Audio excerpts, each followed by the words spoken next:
في نسخته 45 تميز معرض الدول للكتاب في بروكسل بكثرة الإصدارات العديدة حول العديد من الجوانب المتعلقة بالعلاقات بين الشمال والجنوب، لتمنح للزوار فرصة للإطلاع عن الأحداث التي ميزت العالم المعاصر وتحديدا العالم العربي التي أثرت على العلاقات بين الغرب وبقية العالم.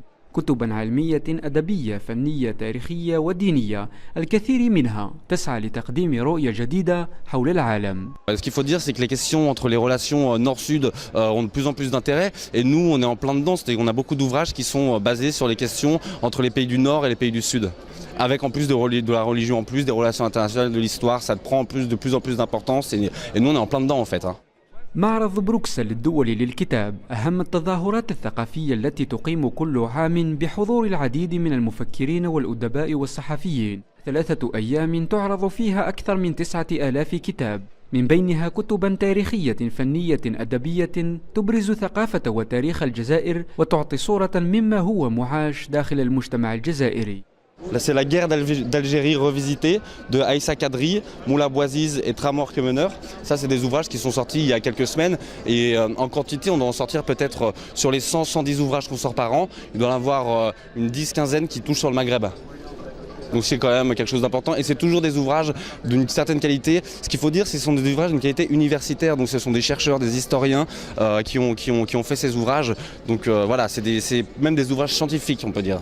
ولإستقطاب الزائرين صوب زاويته عمد هذا الفنان الفرنسي إلى عرض بعض أعماله الفنية، كهذه التحفة المكتوبة بخط اليد، نسخة مستوحاة من الكتاب الأصلي النبي لصاحبه جبران خليل جبران، الذي يعتبر أشهر الكتب العربية على الإطلاق. في هذا الكتاب سهر الفنان على تقديم أشكال هندسية رائعة بصبغة تجمع بين جمال الخط العربي والطريقة الأوروبية في مزج الألوان. Dans Khalil Gibran, il s'agit du prophète. C'est un texte qui a été traduit en plus de 60 langues dans le monde, donc je ne me trompe pas dans le choix. Personne ne pourra me dire c'est pas un texte à voir dans une bibliothèque, c'est pas vrai. Il est quand même extrêmement, c'est un auteur très très apprécié, donc ça valait la peine de travailler cette année. Alors, dans l'esprit de cette œuvre-là, la calligraphie va être arabisée. Il est né à Beyrouth, donc il est arabisé, et toute la luminure est légère et va venir donner un support à la trame du texte, de manière à le traduire comme un véritable langage, celui qui véhicule la pensée de son auteur. وتضمن برنامج المعرض ندوات ثقافية أدبية ومحاضرات بمشاركة مؤلفين، بالإضافة إلى تنظيم معارض تراثية، أنشطة للأطفال، وكذا معارض تشكيلية.